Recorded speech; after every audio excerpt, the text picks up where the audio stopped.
You're watching Leafs Morning Take with host Nick Alberga and former NHLer Jay Rosehill. The show starts now. All right, what is good, everybody? It's time for the Tuesday edition of Leafs Morning Take presented by Bet365. It is Nick Alberga and Jay Rosehill as we get set for the Leafs and Flames just down the road from you, right?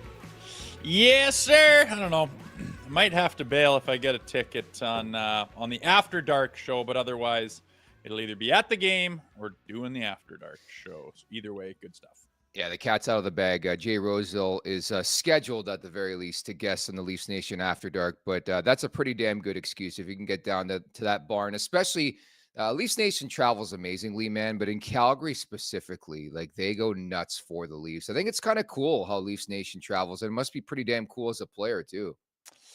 Oh, it's unreal, man. It's the loudest the Saddledome will probably be this year, minus playoffs if they sneak into that. But Yeah.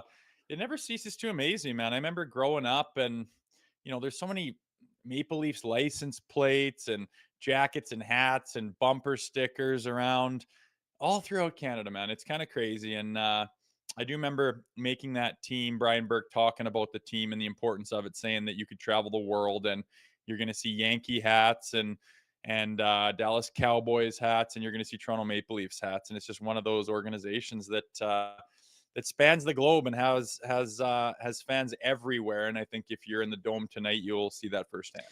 I love that. If there's one dude who's got the passion and the pride, it is Brian Burke. I could only imagine some of the speeches as the GM of the Toronto Maple Leafs that he had. Open an account with Bet365 today and bet on a huge range of markets, whatever the moment. It's never ordinary at Bet365. Use code NATION, all in uppercase today. That's NATION, NATION.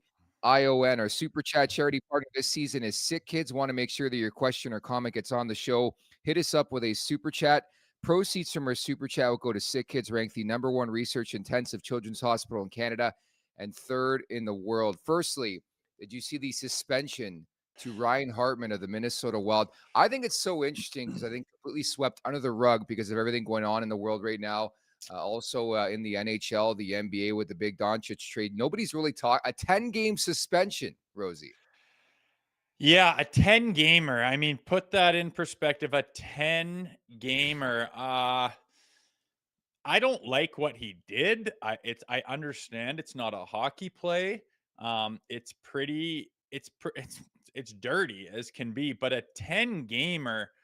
I mean, I could see 6, and that's kind of throwing the book at him and saying, "Hey, dummy, this has got nothing to do with the play. This isn't to do with the speed of the game. This isn't because, you didn't mean to target the head and you caught a piece of it, but we still got to whack you." It's none of that stuff. I get that it's just, dude, what are you doing? You just tried to hurt another player.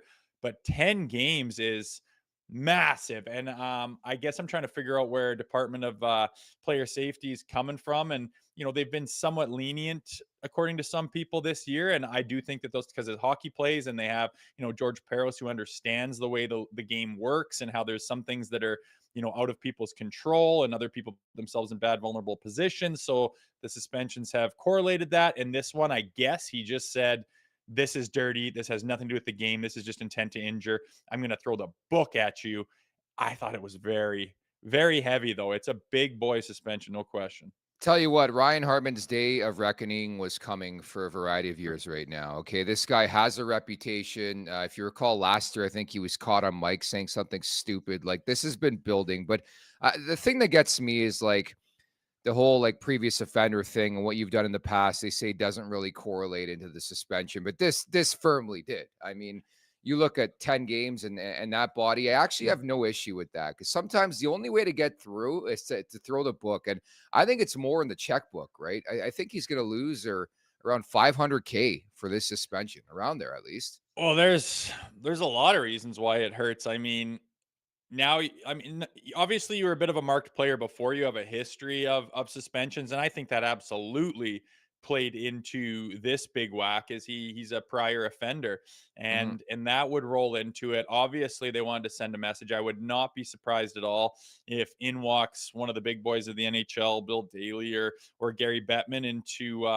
Peros' office and said, "Hey, where are you at on this? Just so you know, it's going to be a big time. We're thinking we're going to make a statement with a 10 gamer here to the guy." Obviously, it's big, but yeah, when you look at his prior offenses, it all just came to fruition. I still think it's heavy, but they Yeah. clearly wanted to send a message. But yeah, he hurts his team for 10 games. He loses all that cash. He's now a marked man. How's he going to be able to play, intensely and physically going forward, knowing that one slip up, one catch of a guy's knee, one catch of a guy's head, one guy that turns on him last second, and he could be getting, who knows, another 10 gamer. I mean, it's going to be cumulative for this guy, but obviously the message is, if it's not a hockey play and you're just trying to hurt a guy and to be gross and to be dirty, they're gonna whack you. And boy, did they ever.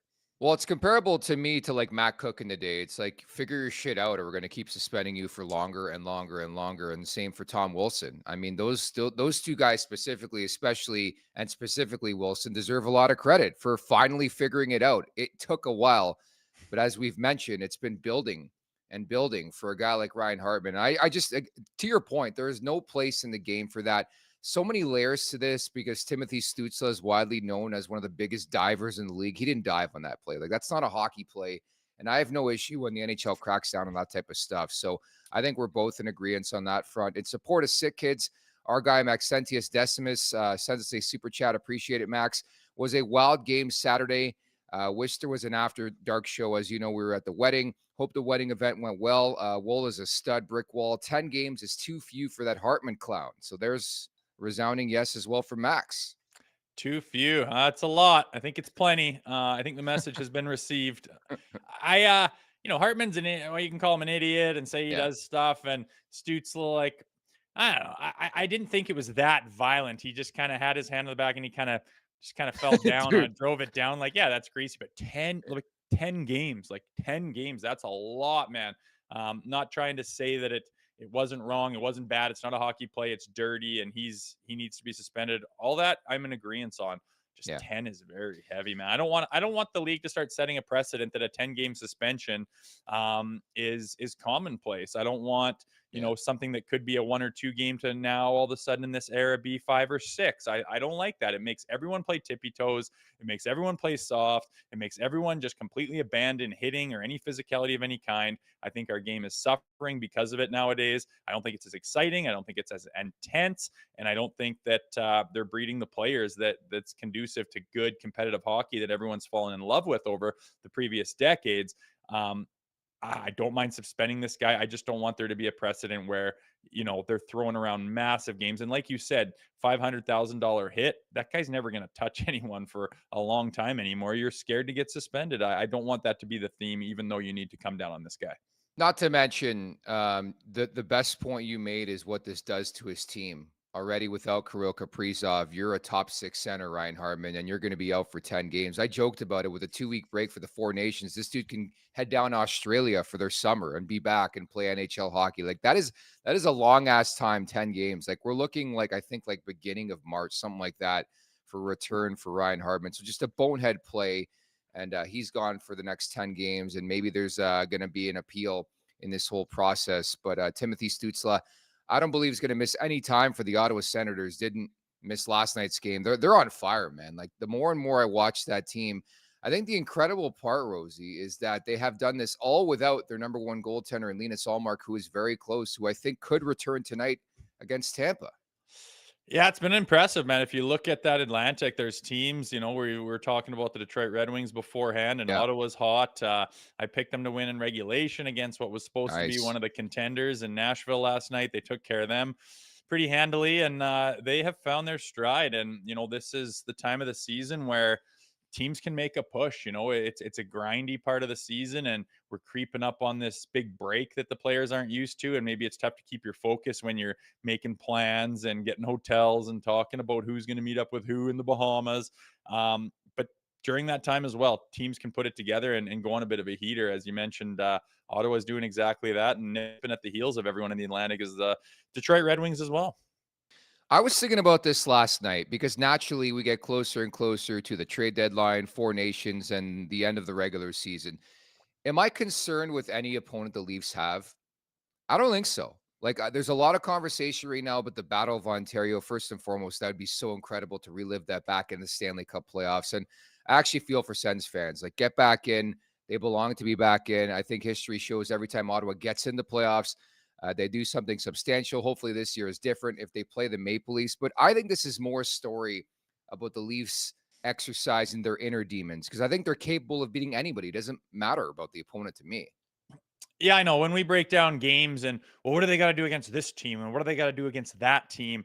Uh, you don't often do that in a locker room. You're not sitting there going, okay, we got to adjust everything we do because they do X, and we got to change everything the way we approach the game because they're this type of team. I mean, that's you reacting to someone else. That's letting the other team come into your building or visit them and adjust who you are according to them. And to a group of players that believes in themselves, that's weak, and that's showing that you're reacting to someone else. That's putting them in the driver's seat. And you watch your video, you want to understand their tendencies, absolutely, but almost to a T, it is, if we take care of business and play the way we know how to play, it doesn't matter what they do.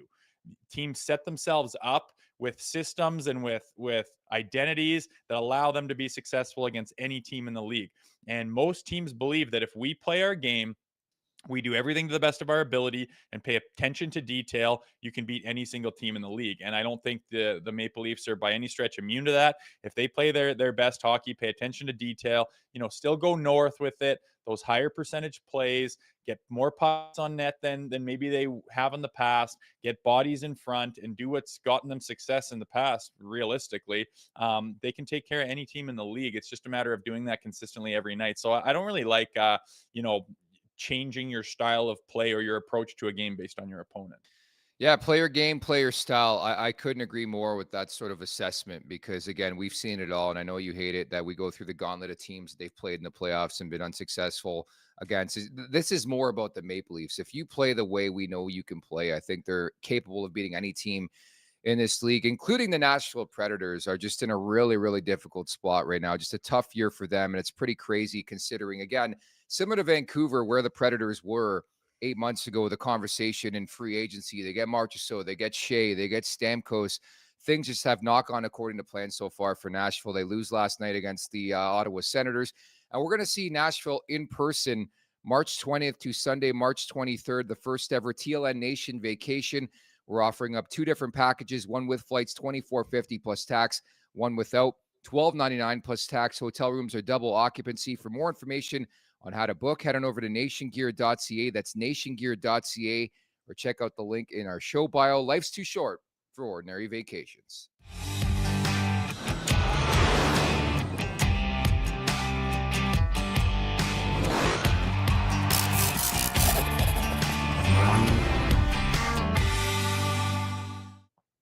So, Rosie, as you mentioned, tonight's edition of the Leafs Nation After Dark back in the mix. I think the first time ever Zach missed a show, but understandably so, with producer Vic's wedding over the weekend. But still, we had some comments being like, where the fuck's the show? Well, we were at a wedding. Our apologies, okay? You missed one game. Zach back in the mix tonight. As Rosie talked about, he may or may not be there in attendance. If he's not there at the game, he'll be on the Leafs Nation After Dark, but that should be a good one tonight. I am 90% sure I will be on After Dark. I might, if I get a ticket slid to me, I'm going to have to go see the boys live, and that would be justified in my mind. But nonetheless, there will be an After Dark show. Little late one for you folks out east, eh? My goodness, even for myself, used to the 5 p.m. starts, has got a 7 p.m. I'm like, goodness, I got to stay up late for the After Dark show. But man, for the people out east, we'll see how many people are still up. Hopefully it's a good game and the juices are still flowing. But yeah, late one for the folks out east. I was really thrown off when we were texting last night. You're like, wow, it's a late one. I forgot, like, all the games start at like 5 o'clock your time. So It's this beautiful. is like a big push for you. And that's my biggest thing that annoys me being in media, is the amount of people who will tweet me. It happened yesterday. I did a hit on NHL Network Radio. What do you know about the Vancouver Canucks? Like, this guy was going after me because I was just blunt about the Canucks. I'm like, something's funky about this team. I was on NHL Network Radio yesterday with my guy Boomer, and I was just laying it out. I'm like, I just don't know if this is going to be Vancouver's year. And all of a sudden I got a tweet from some guy like, what do you know about the Canucks? How much Canucks hockey do you watch? I'm like, I'm the wrong person to go after because I'm watching that game against San Jose on a Tuesday night. But that's the biggest thing with people out west, is that, like, these people don't watch hockey. And I've been on the record in saying in the past, the best hockey is played after 10 p.m. Eastern time. So how about that? Very possible. Yeah, I know. It's funny. people don't think people have access to the NHL network and Wild. whatnot, where you can watch all the time. And I will attest and confirm that you are at home watching hockey more often than not. And I got to be honest, I am not watching the Minnesota Wild play the San Jose Sharks on a Yeah. Tuesday night. Not a chance in hell. And maybe for that reason, I don't have the hottest takes over teams I don't know a lot about. But you are one that I would back. If you have an opinion, I would say he's watched his stuff.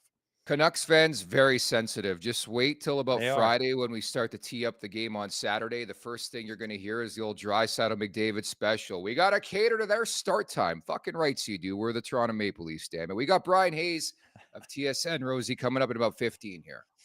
I know, looking good. Excited to pick his brain a little bit, see what he's got going on. Obviously, he covers the Leafs extensively as well with his show on Overdrive. So looking forward to that.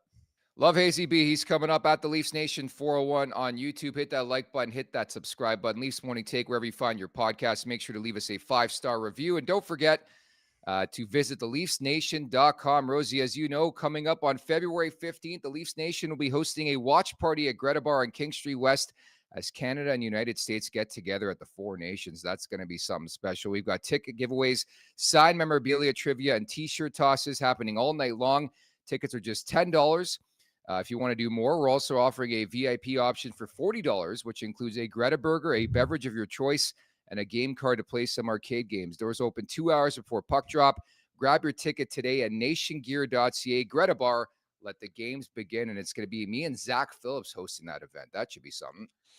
I know, it's nice. It'll be interesting, man. It's a good time to get together and go to Greta, check out a game. I imagine the intensity level for Canada versus USA will be pretty high. People have been looking forward to this for a while, and again, I'm just curious to see what level of intensity these players bring and how much value they put in it with their effort and their desire to win this damn thing. I appreciate this event and this watch party specifically because I can invite friends that are not Leafs fans. I have a lot of friends who are Sens fans, Montreal Canadiens fans, like random fans of random teams. But everybody, we're all together under one roof, one country, and I couldn't help but just think about 2010, dude. It's been a long ass time. We're talking 15 years ago, maybe the greatest memory I have as a hockey fan. Crosby scoring that goal, the pass by Ginla. I know this is not the Olympics, but I'm still going to get fired up. More so, it's the first time ever, maybe the only time outside of potentially the Olympics, we see a guy like Crosby passing the torch to McDavid, which I think is kind of cool. I know that's the big thing, seeing how these guys gel. Obviously, the Canadian team is pretty intriguing right now with players, as you mentioned, playing together for the first time. It's tough to happen this day and age. There's a lot of money at stake, a lot of insurance stuff going on. Owners have obviously a heavy interest in these players, and to throw them off into a exhibition tournament, so to speak, is very risky when it costs them dearly, both financially and competitively, when a player, which certainly has potential to get hurt in this exhibition, will affect the season itself. So I hope that doesn't happen. I hope that's not a storyline. I hope it's high intensity, high competitive, and more memories are made, like you mentioned in 2010, where something storybook happens, and it's a memory for a lifetime. So we'll see if it gets to that level. And to be honest, I think Canada needs a W here. They have kind of shat their pants here in the World Juniors consecutive years, and I think that the whole board of Hockey Canada is in shambles. And whether this has a lot to do with that or not, it'd be nice to see the Maple Leaf get on the world stage and get a W and kind of assert their dominance and remind everyone where we stand in the world of hockey. Truthfully, I wouldn't even call it shitting, more like sharding. You know, when you fart, but then it I don't know, there's a potential something comes out and you're like, oh, like that's how bad Hockey Canada has been. Like you're so right. We need this bad.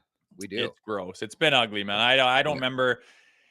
I don't remember a time since maybe like kind of at the turn of the century there where things were pretty ugly. Nagano as well was kind of a disaster. But this is a time in the first time in a long time where people are looking at Hockey Canada saying, what are you guys doing? How do you have this base of players and ability to develop, and you're this garbage, where they put together and try to build the best of the best, and even within their own board, that's the best of the best to build the best hockey team in this country. It's an embarrassment. So again, to get on the podium here at the number one spot for Canada, I think is going to be huge for morale. You're right. And I think injury's part of the game. Like, I'm very curious to see what comes of this tournament if it ends up being like real hockey and there's hitting and there's scrapping and it's aggressive and people are going for the gold or whatever they're giving out for this tournament, what that means. I mean, it's happened before where a star player has gone to a tournament and things haven't gone according to plan. But it leads me to the conversation about Mitch Marner. It was a maintenance day yesterday at practice. He didn't skate. Ditto for Oliver Ekman-Larsson, but obviously he, left the game over the weekend, so understandably so on that front. But I'm saying it right now, if a guy like Marner is not 100%, you're not playing in this tournament. Like I've been saying this a lot the last couple of weeks, but if there's one team who should be scared or worried, it's the Maple Leafs because of the star power they have at this tournament. Well, yeah, it's the whole core of their team, and if you got three of your big boys, and I mean real big boys, this team's built around those three players essentially. To go over there, it's a lot riskier than with other teams where you just have Rasmus Anderson going over. Or nobody. It's tough, and when we know, as breaking down this team every day, if they're not going to have success this year, as in the past, it's usually because you hit a wall and you can't find your offense and you can't get your scoring. So you have an Austin Matthews or a Willie Nylander or a Mitch Marner go down and not play at 100% in the playoffs. I mean, that's just a recipe for disaster. So I absolutely hope that that's not the case here. And I think the Leafs, as you said, are one of the teams that are probably biting their nails more than anyone else. And I wonder who's the, say Mitch isn't 100% at the break. Who's the one that initiates that, and who's the one that makes the final call? Can the Leafs say, Mitch, you're not playing in this? Is that even possible? Or can he say he's an employee of their team? He's not an independent contractor like a golfer who can go, you can't tell me what to do. He is employed by their team under contract. It's very interesting. I wonder how that conversation would go if he was borderline banged up. Would have to be the agent, the GM, the player, but ultimately I think it comes down to the player. Just look at everything that just transpired with Yanni Hakanpää, dude. We got like 10 days before the tournament. This guy was still going all of a sudden, not even on the road trip, and we have no clue what's going on with Yanni Hakanpää. But that is obviously a conversation you will be having. As you know, the Matthews one from last week, and maybe they were just getting ready to give him the captaincy, but he spoke to Bill Guerin with the Wild in town. So I think there's a lot of dialogue both ways. I mean, ultimately, you want your best players there, but not at the sacrifice of having these guys hurt and losing sight of the ultimate goal, and that is the Stanley Cup. But Marner doesn't practice yesterday. They had Max Domi on the top line. Dude, they got to get this guy going. They have to, for the love of God. Like, it's been such a difficult year for Max Domi offensively. Like, he has lost all his swagger. We've seen moments of it. Like, this is almost carbon copy of what we saw last year. First half, nowhere to be found. Started to cook a bit in the second half. But again, he's in a major slump here, Rosie. Yeah, I know. And it makes you look at the roster. I mean, I mentioned Morgan Rielly yesterday. If you can get him going even to like 80% of his ceiling, what a difference that would make. And I think it's no different for Max Domi. We know that this guy can be, a difference maker. Like he can be that middle six guy who you can rely on, who can make a difference, who can have that big game and be effective in the playoffs, where whether he's banging and crashing or just being a bulldog out there making life miserable for everyone, whether he's creating plays, setting guys up, or getting dirty and in front of the net and burying himself, like he has the potential to make an impact on games in a lot of different ways, but he just hasn't been able to do that all season long. And that's absolutely it. He's one of those guys where you're thinking if he could get up to snuff, he would round out our team so much better. I mean, we're talking about the lack of center presence and having that secondary scoring and the guys that we potentially need to bring in to round this team out. But the players that we already have played up to their potential, and first to mind again is Morgan Rielly and Max Domi. It would just do wonders for this whole locker room. It has to be all systems go. And granted, it's an 82 game slate. You're not going to get it every night. But like my blueprint for the Maple Leafs in the playoffs would be that game, that first game on Amazon Prime against Tampa. Remember when it looked like they were playing like a Coast League team? Like that Mhm. game was so tremendous to watch how fast they were, how skilled they were, how structured they were. They skated circles around the Tampa Bay Lightning. If you can somehow channel that and find contributions up and down that lineup, you are a scary team. But I think ultimately what happens, very top heavy. And this has been a conversation for many years with this team. I think the blue line has been solidified. I think the crease has been solidified. The last thing to ignite all this, Rosie, the bottom six. If they can get cooking from the third line and the fourth line at times, I think this team is going to be mean. I know, and we saw it there for a while with was it McMahon, Domi, and Robertson. Remember when Yeah. they were absolutely buzzing? If you can have a layer there on your third line that does that third line role very well, and that's, no mistakes, nothing against, ozone time because you're working your bag off, you're chipping it deep, you're chasing it down, you're banging and crashing, you're getting pucks to net, and you have the ability. And in Robertson, Domi, and McMahon, they all have the potential. I mean, McMahon's been a really fresh, bright light here this year where he has the ability. His shot is something that I don't think people realize what he had. He has the ability to bury. Domi can be a playmaker, and Robertson has got the skill, just unable to finish sometimes. But you saw it for a while there. They have the potential to do it. It's just a matter of doing it consistently. But I agree, if they had a bottom six, middle six, third line that could do things consistently every single night that you could rely on, it would be such an asset to this team, especially in the playoffs. In support of Sick Kids, Tony sends us a super chat. Appreciate this, Tony. As a Canadian living in the States, I really need Canada to excel in this tournament. Taking a lot of shit down here these last 48 hours. Go Canada. I don't doubt it. That's good. At least they're Yeah. talking hockey down there. Sometimes they don't even know what you're talking about, depending on what town, what city, what state you're in. But there is some diehard hockey guys down there. And yeah, if you're in the lion's den of the opposing country, it's sometimes it's fun to play heel and rub it in a little bit if you can have success. But there's nothing worse if you get dummied and you got to eat it from all sides. So Poppy met with the media yesterday. What do you think the first question was to Austin Matthews? Something political, eh? What do you think of the anthem being booed in Canada, Austin? How do you think he responded? The way No he comment. should, because he's not a Yeah. total moron. Like, Yeah. I have no problem with him poo-pooing that. He even looks at the guy in disgust, not to get political, but here I'm going to get political, right? Yeah, next question. I know. There is no benefit to answering that in any way. No benefit. Not one. Not one single benefit to answering that question. And good for him for passing it off. I'm all for being charismatic and I'm all for having hot takes, but to get political in the hockey scheme when you play for the Toronto Maple Leafs is just a death sentence. I think it would be very stupid. And yeah, a dumb reporter took his shot, but Austin didn't take the bait, and that's good for him. Yeah, no, I love that, and I feel like that's one of those things where like rubbing off on John Tavares and being around the professionalism of John Tavares, I think really helps in a situation like that because we know it. You lived it as a Toronto Maple Leaf. Everything is under a microscope, regardless of what's happening right now in the world. Regardless if it's like a story that's dumb and stupid, like you have to be able to be prepared for that. I think there's no doubt Matthews is prepared for that question, and I have no issue with the way he responded. Like you're so right. There was no benefit out of answering that question. I understand media's got asked that question. We all knew it was coming, but there was no benefit in him giving him an answer there.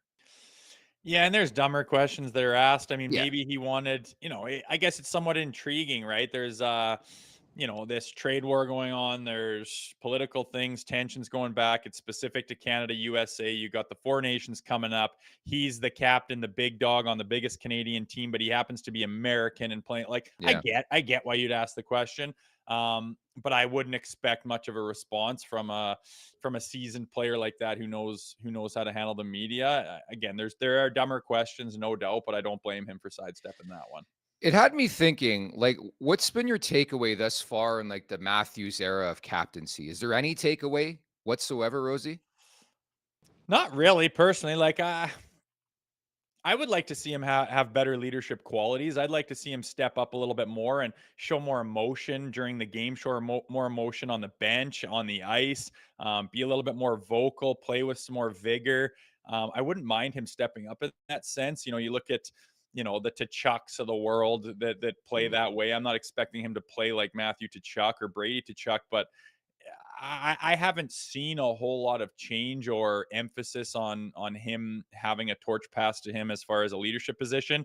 And I wouldn't mind seeing it a little bit more. Sometimes the game's going not the way you wanted, and it's time for him to be the dude that he's supposed to be. And he just kind of has a blank look on his face, and his actions aren't too terribly much different than they are any other night. I would like to see him step up in that role a little bit. I'll say it.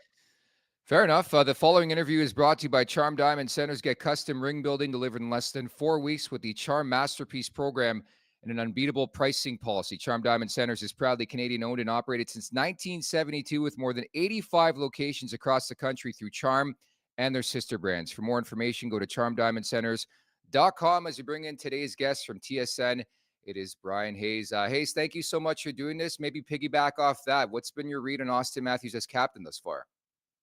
Honestly, I don't think he's really changed at all, guys.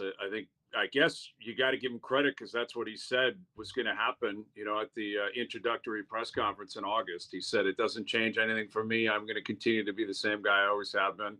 And I think that's been pretty consistent, that he speaks the same way, he conducts himself the same way, he plays the same way. And I guess that should be expected. He's 9 years into the league. He is who he is. In terms of his media interactions, he's never been overly comfortable, and I didn't expect that to change now that he's got the captaincy. But really, I mean, the evaluation of whether or not this was the right choice, whether or not it's going to have any tangible effect on how they actually play, is going to come in the playoffs, right? I mean, that's when they really have to gear up. That's when they really have to basically prove their worth in terms of everything across the board and all the support that they've been granted from the organization for years. They've got to repay in the playoffs. And I would say the same thing applies with the fans, right? That's what they're looking for. Show up come playoff time, go on a run, be a dog, be an alpha. And if he does that, then I think that's probably when we'll really be able to evaluate the whole captaincy stuff. But Matthews is who he is. He's comfortable with who he is. I guess I wasn't expecting much of a change. And honestly, I don't think I've seen much. I don't think the captaincy has really affected him whatsoever. Yeah, I think that's yet to be seen for sure. Hazy, we were talking before you got here, Mitch Marner taking a maintenance day, and, Matthews having some injuries with this Four Nations coming up.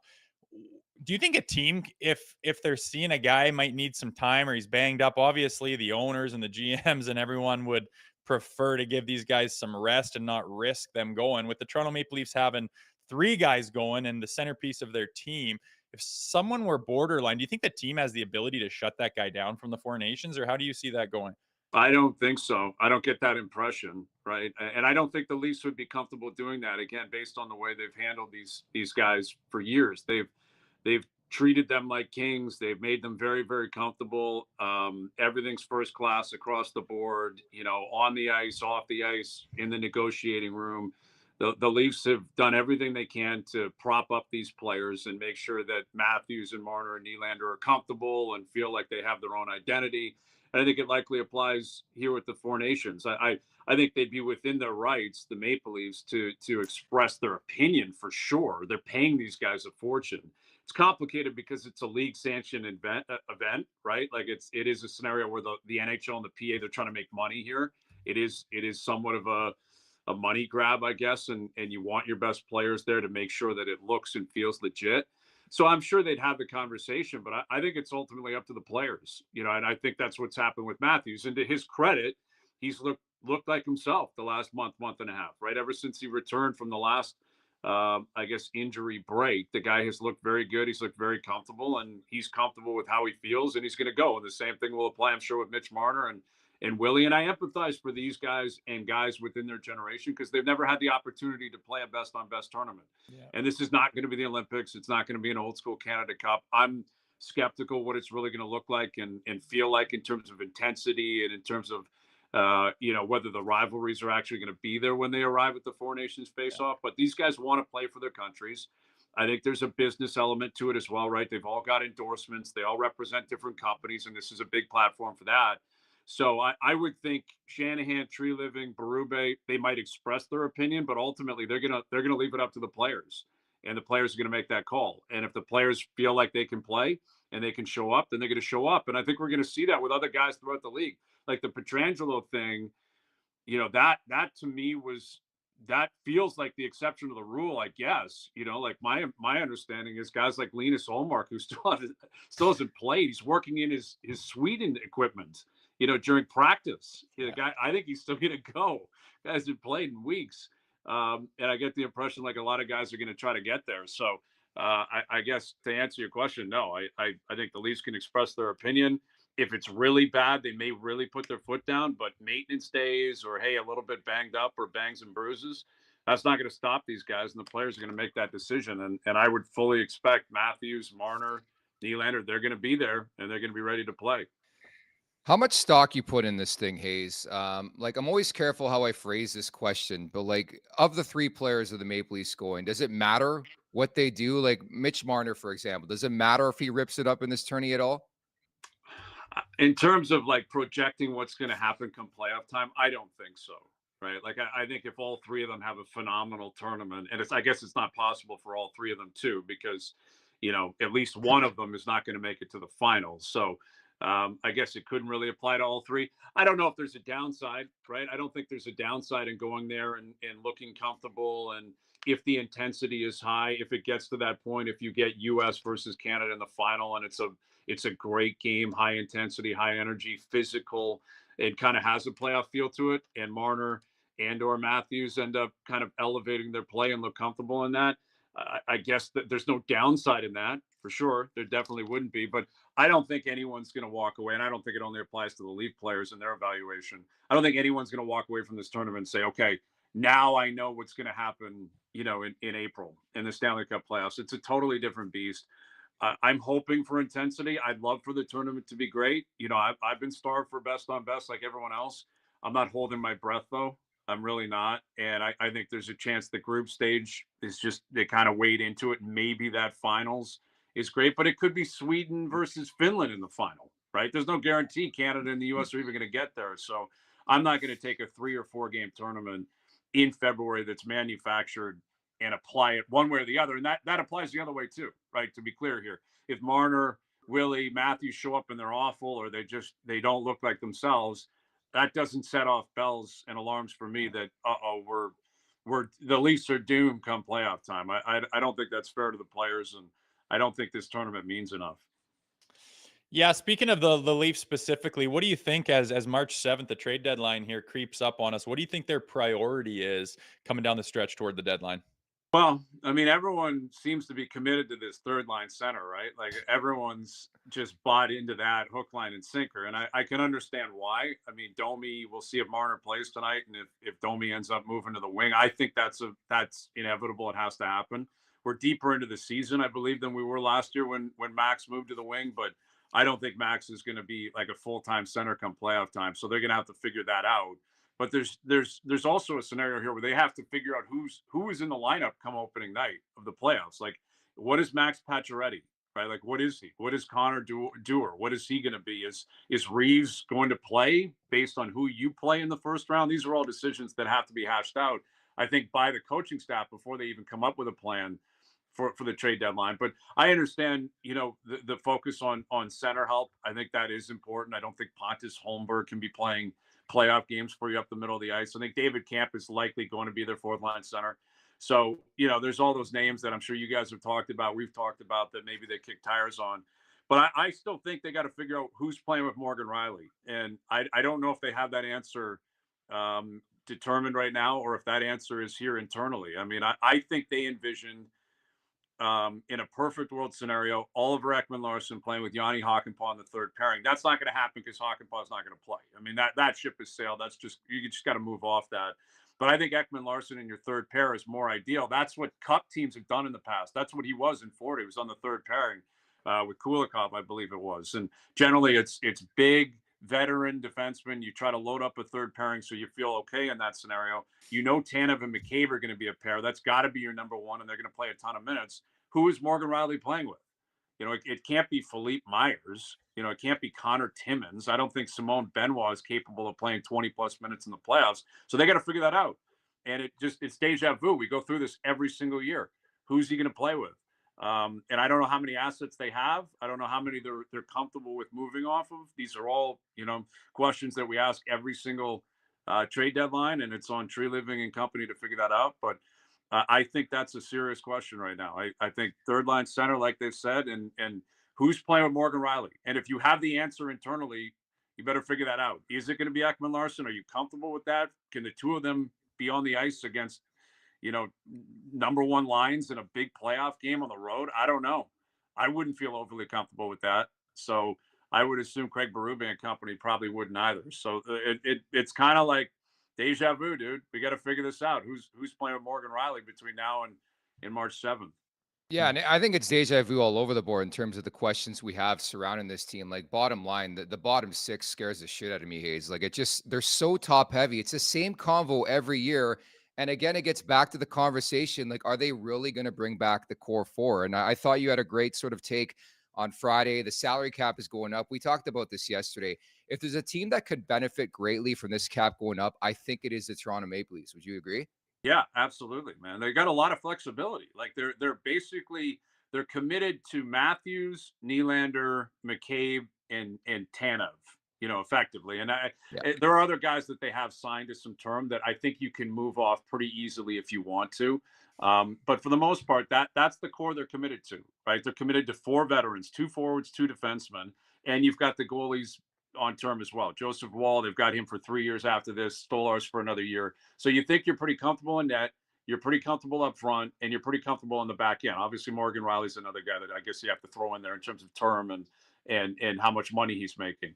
But yeah, I think with the cap numbers going up, you can weaponize cap space. And this has been something that the NHL just has not embraced the way other leagues have. I think the NFL in particular, the NFL is always ahead of this, weaponizing cap space, moving off guys before you think they should because they see maybe the wheels falling off or they see better opportunities out there.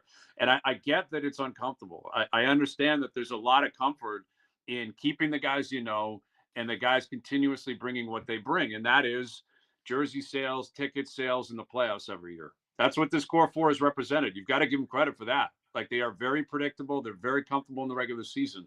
What has happened is they fall short in the playoffs every single year. And for me, it's very simple. Like, I should clarify before I start this. I would guess the Leafs probably end up just giving the money to Marner, probably end up paying Tavares, and probably bringing them back. That would be my guess based on history, right? History would suggest that's the way Shanahan operates, and regardless of who the GM is, that's how the GM's going to operate as well. They're going to give in to the players. They're going to pay them whatever they have to pay. They give them the term that they're comfortable with taking, and they're going to bring those guys back. So as of today, that would be my guess of what happens in the future. If I'm running the show, I'm waiting until the playoffs play out, because if they play out the same way they've played out for years, then I think it opens the door, and it should open the door to pretty substantial change, but also the ability to really remold your team over the next 18 months. And maybe you let Tavares walk. Maybe you let Marner walk. Maybe you contemplate the idea of moving off Morgan Rielly. That's a lot of money, a lot of flexibility. With the cap exponentially going up every single year, there's a ton of options. And I get it's scary. I get it. I understand where Leaf fans come from. They're like, well, who are you going to get? Maybe that guy's worse. Maybe it's not going to work out. It might not. But if they have shown you for a 9th straight year they can't win in the playoffs, how much more do you possibly need to see?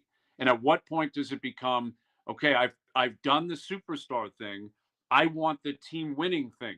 Like that appetite, I think, continues to grow among Leaf fans. And I think it will only grow and grow if, again, it doesn't go well for them in the Snipe. We'll try to reconnect with Hayes. He's on fire there too. So we got you back? You're out. Sorry, guys. My phone's ringing here, and I don't even know who that guy is. I flushed them, so sorry about that. Ahead. All good. Go ahead. I hear what you're saying, Hazy. The only thing we do know is what they've done in the past. And the definition of insanity is doing the same thing over again, expecting different results. But back to this year, and on something of the last from me, Kelly Yarncroke's a guy that's flown under the radar, been injured. People kind of forget about him. Do you think when he comes back, as we think he's starting to approach that timeline, he can be a difference maker in this bottom 6? I'm not sure. Like difference maker, I'm not sure. I mean, like Nick said, man, the bottom six, it's tough to define any of them as difference makers. Like different, like, and you need it. Like you need to put together at least one line. And Berube said that when he arrived, right? He wanted some identity on that third line. Like he wanted something he could patch together where he knows what he's going to get, and he knows that they could have some sort of an impact on the game, and make the other coaching staff circle them and say, okay, we got to figure these guys out. I don't know what that combination is, and I'm not sure Calle Yarncroc necessarily helps it. Do This guy This really isn't wants our to talk. fault this time. We got you back. We got you back.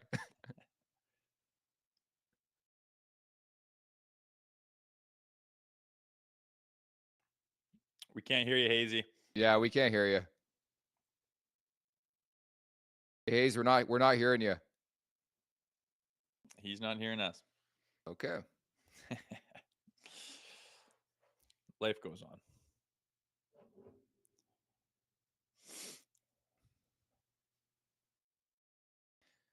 All right, I'm gonna try to message Hayes and just let him know. Thanks for your time. I don't know. We lost him and he can't hear us, unfortunately, and he can't hear us. But there's Bryan Hayes, just excellent insight, and a lot to break down from that, especially his take on Mitch Marner. How'd you read that, Rosie? Yeah, it's interesting. All logical takes that make sense in reality from what we've seen. And nobody has the crystal ball. No one knows what's gonna happen or what should happen or what'll end up being the best route to go. But it is interesting when like capped with opening up some of your own space on this cap on this team, mixed with it going up, mixed with the UFA train coming in looks pretty heavy. You start to wonder if they do, it would be a seismic change. It would be very, very big in the news cycle to move on from, as he mentioned, like you could walk from Marner and walk from Tavares. It would be a seismic story in the Maple Leafs land. And it would be interesting and intriguing, but like he says, the only thing they do know is that this formula hasn't worked. If it falls flat again this year, that's the only thing they will know for sure without having a crystal ball, is that this doesn't work with this crew, and you'll have to move on. I mean, I've been an advocate for that in the past, thinking that you can't keep banging your head against the wall trying to shove this square peg through a round hole. But again, it's very interesting. I think we have a very interesting summer come up. Maybe it'll just be like they both resign and that'll be the end of that story, and we'll see what we can get with this new cap space. But other than that, I think there's some interesting things happening, and it all hinges on what they do in the playoffs. Hence the reason we've talked about it all year. Yes, very well said. By the way, I've exchanged texts with Hayes. Somebody's just calling him off the hook. He doesn't know what the hell is going on. Says he owes us one down the road. It's all good. Bryan Hayes thought was excellent today. Gave us a good chunk of time there. Good breakdown. Obviously, didn't like your question about Calle Yarncroc. No, but I think that's a really good question. And I've been consistent on this all year long, Rosie. I think Calle Yarncroc is going to be a big addition for this team, assuming he can come back, 100%. Injuries have been a big part of Yarncroc the last year and a half, we'll say, coming back from something pretty serious. But if he can get back to that level we saw in year one as a Maple Leaf, and that's a big if, I think that's going to be a big boost for this team, because Hayes is so right. There's no identity with the bottom six right now. I don't know if you feel the same way. Yeah, that's true. I think that on other teams, if you go through the list of champion teams who have won the Stanley Cup, they have those bottom six guys that have an identity, that have a very clear role and understand what they do, what they need to do. They do it well and they do it often. And I don't think that you could hang that on the bottom six of the Toronto Maple Leafs right now.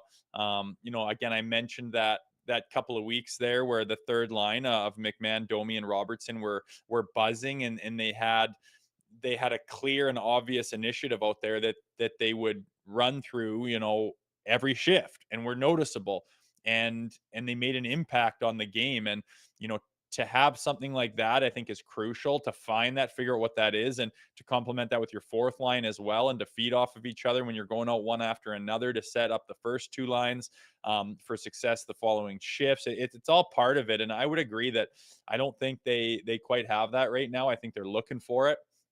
And it doesn't help that the Domis of the world aren't really going on all cylinders, that they're not sure if Revo is going to be in or going to be out. Like, does he see a playoff game? I have no idea. But a Yarn Croak? Is he the savior? Is he the answer? Is he the missing ingredient? No, I really don't think so. But I hope that he can go and bring that veteran leadership and start to instill that type of identity in that bottom six when he is healthy. At least that's the hope. Certainly. And so the Leafs get set for the Calgary Flames. Unfortunate to the timing of this show because it is out in Alberta. We're not going to know what this Leafs lineup is going to look like as we go off here. Again, that was the latest from practice yesterday. Marner maintenance day, Ekman Larson maintenance day, lower body injury for him though. So, and there was a bit of a roster move yesterday. Fraser Minton sent down to the AHL. Dakota Mermis recalled from the American Hockey League. So maybe something to look for at that. And I wouldn't be shocked when it comes to the crease either. Joseph Wall coming off a win, but they want to find a way to get Anthony Stolarz in. And a lot of people speculating maybe it's on Thursday, but that's something I'm very curious to see what happens. But Calgary, like this is going to be, this is in your backyard. The Flames have been an excellent story this season, exceeding expectations. And I'm very looking forward to the goaltending matchup. I think, I think you look at the Calgary perspective and the youngster they have there, and obviously with the Maple Leafs, like it's shaping up to be a fun game tonight. I would think so. Wall's a guarantee, and I think Wolf is as well, right? Wolf against Wool. Imagine that. The woolly Wolfskins. It's Yeah. interesting. Yeah, I like that Wolf guy there, man. It's I'm pulling for him. He sure looks tiny. Look at that, Razor Ramon and the A lot of Heartbreak folks Kid in the is chat loving my T-shirt today. Yeah, You are one of those old school WWE guys. I like it. I respect it. I liked Razor Ramon too. Hell Hey, yeah. I got breaking news here. I know Woods' mom, eh? Woods' mom. Oh, sorry. I thought you were gonna bring it up. Go ahead. Who's Woods? Tiger Woods' mother passed away. I thought you were gonna say that. Oh, really? Yeah. Tilda? Yeah. Hilda? That's too bad. No, shitty. He'll be hurt by that. What's I the was news? going to say I acquired 2 tickets to the Flames, the Leafs game tonight. So I'm going to be there Okay. and might have to bail on the old After Dark show. It's okay. No, that makes sense. That makes total sense. So don't worry about that. Life goes on, right? We'll get you in at a later date, maybe against the Seattle Kraken coming up on Thursday. Maxentius Decimus says I missed his super chat, so I got to get to this. Guy's our guy. I'm trying to find it here in the chat. He writes in support of Sick Kids. Max, thank you so much for this once again. Sad that we can't find a match for a $7.5 million. Damn it. So a lot of people. That's what I'd agree. People are with send with Morgan Rielly, dude. How many 5th overall, longest tenured, $7.5 million D-man are you just pulling your hair out trying to find him a D partner? Isn't that guy supposed to be the guy that makes the other guy better? Isn't he supposed to be, the solid cog in that tandem where he's the pillar that helps the other person instead of everyone scrambling, falling over themselves, trying to find a partner for Morgan Rielly? You're supposed to be the stud. I've never seen that before. It kind of drives me nuts. And the more I look and think about Morgan Rielly and his cap hit and what he has been in the past, and I don't even know if you want to call it potential or not, but he is nowhere close to where he's supposed to be. And it's really hurting this back end. Yeah, that's fair. I'm higher on Morgan Rielly than most people. He's had a tough year though. For 7.5 sheets, you got to figure it out. And I guess my hope is a liability, a complete liability. Yeah, you're supposed to be a stud on the PP and block shots and PK in every situation. You're supposed to be your number one guy. Nothing. He's not even close. He's a liability at this point in time. And I like the guy personally and hear good things about him. I'm just talking about Toronto Maple Leafs personnel on the team. Specifically the back end. I'm sorry, but he's not up to snuff, not even close. And I think to Hayes' point, it was just so well taken and well made, just it would, again, deja vu in so many respects. How many years are we going to play this song and dance? Let's find a partner for Morgan Rielly. And there's been 32 dudes. I think Ron Hainsey might be the best fit. And Ron Hainsey's been retired for 10 years. So I think Ron is something. Yeah, the eraser was good with him too. Yeah, he wasn't bad. Is there still buzz about the human eraser coming back to TO for a right-handed shot, Morgan Rielly's partner? I'm very curious to see what the Leafs do, man. There's a variety of different holes. They need I think I've been on the record. I think they need 2 bottom 6 forwards. I want a top 9 center, another bottom 6 forward, and a defenseman. And it's money in, money out. What do you do with Nick Robertson? What do you do with Connor Dewar, guys like that? Well, I was gonna say, if you're gonna get 2, you're unloading Robertson and probably Minton, no? Well, that's the thing too, right? And we've laughed about this, but Leafs fans want, and that's all I see in my mentions. I can't believe all these teams are making trades. When are the Leafs going to make a trade? When they're willing to give something up is the answer. Who If for you don't want to who? trade Minton, you don't want to trade Cowden, you don't want to trade Hildeby, you don't have a first rounder this year. Like go up and down the list. Why would anybody even entertain their conversation, their call? Is my question. I don't think they will. Hence why nothing's happened. Exactly. Yeah. It would be nice to get a complimentary piece that you feel like you won the deal. And obviously to have the Morgan Rileys and the Max Domis step up, to have a Calle Croak come in and make an impact. All those are on the wish list without question. I don't think Yeah. it's very realistic to ask for all those to happen, but we will see. It's why we watch. Very good point by Doodad, Doer, Nikki. No one wants our trash. That's fair. Not to call Doer trash, but these guys are expendable players, okay? Nobody's trash who plays in the National League, in my opinion. It's a tough league to play, and you know this. But there's expendable guys on every team who are interchangeable. And that's why every year the bottom six looks different for this Maple Leafs team. And I think, again, I don't want to open up the can of worms with the conversation about the salary cap. It helps that it's going up substantially here. But you got to find a way to remodel this roster where you have somebody who can score consistently, at the very least, in your bottom six, because it's just a bunch of guys right now who don't score. There's no identity. So I know it's like, are you going to make a run this year or not? And I think the answer is going to be answered by March 7th. There is it 6th or yep, 7th? I think it's 7th, 7th. the Friday. Um, Yeah. it's going to be answered on how hard Tree Living goes. Is he going to keep? Is he going to play a little tight and feel things out and say, nah, that's too pricey. Nah, we're not willing to part with him. Or are you going to say, yeah, I got to make something happen here that hurts because now's the time? Are they running for the cup or not? And I think the answer is going to lie in March 7th on what Tree Living, what kind of triggers he pulls. Is he going to tiptoe or is he going to put the hammer down?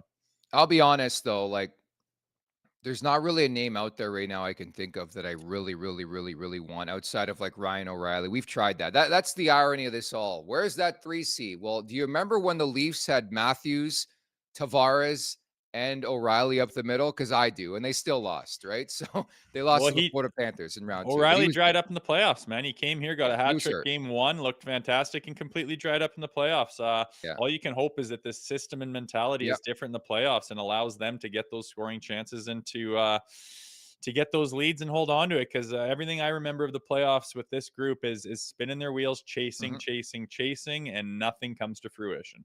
Got to get there first, right? Me and Rosie were talking before the show how precarious the standings are, and it's not more, an indictment on the Maple Leafs. It's just to talk about the teams around them. Ottawa's on fire, Detroit's on fire.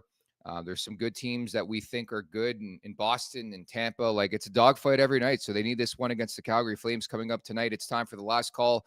Brought to you by Bet365. Open an account with Bet365 today and bet on a huge range of markets, whatever the moment. It's never ordinary at Bet365. Use code NATION, all in uppercase today. That's NATION, N-A-T-I-O-N. I'm taking the over in this game, 5.5, Rosie. And I know you hate the numbers. Again, the Leafs have won 4 straight meetings and 5 of 6 overall here against Calgary. 4 straight and 5 of 6. Hey, okay, I like it. I took an Austin Matthews anytime goal. I think he's going to bury, and I also took plus 375 for the game to go to overtime. Little little sprinkle on top of that. Plus 375. I think this game could go to overtime. We'll see what the ever-changing Maple Leafs mindset is like, because I just find it hard to predict how they're gonna show up, when and where. These are sneaky games. You got Seattle Thursday, and then you got Vancouver on Saturday. And the last thing you want to do is have this thing fester and linger into the 4 nations. Like, just put your foot down, win these games, go to Hawaii for a week and a half, and then come back and start winning more games. And then we got the deadline. That's it. I'll tell you, it is very important, and there's an emphasis on trying to go into a break on a high note. You don't want to drag your feet or limp in there. Then that's the attitude throughout the entire break. It's the attitude when you come back. You go out with a bang. Everyone's feeling good and charged. They go out and realize they need to recharge their batteries, do whatever they got to do, come back, and people are still on a high note. You're not tiptoeing, dragging your head and your lip around, which is the worst thing ever, especially in Toronto. I would look to Austin Matthews to step up his leadership and say, hey, boys, we're finishing this before the break on the right note, and for him to be the leader pulling that wagon and doing everything he can to get those wins. Saw a couple calls in the chat. One guy likes a Nick Robertson anytime goal. Then Tim Fehrenbach writes in, Domi is going to score tonight. So that's quite the call. That's like calling a Morgan Rielly goal. So I'm sprinkling it. Not Morgan Rielly's not getting shit, but Domi could get on the horse here. It's like as good a night as any. yeah, fair enough. Okay, Rosie, we'll leave it at that. I believe you're back on Thursday. Carter Hutton's in tomorrow, yeah? Yes, sir. I'll be here Thursday morning to do whatever it is we're doing. Okay, enjoy the game tonight, all right? Thank you, brother. I'm going to bring my little one. He's never seen the Leafs play, Nice. so it'll be a nice night for him. Buy him a jersey. Buy him a 16 jersey. Do that. Do they 23. sell Leafs jerseys at the games? 2-3 is what we'd be going with. Yeah, Matty, nice. By the way, did you see how identical Morgan Frost looks to Johnny Gaudreau? Like I retweeted a video like 2 days ago, just his mannerisms and his face. I had to double take, man. Go look at it. I'll show you the video after the show. It's wild. I'll watch tonight too. That's interesting. Very interesting.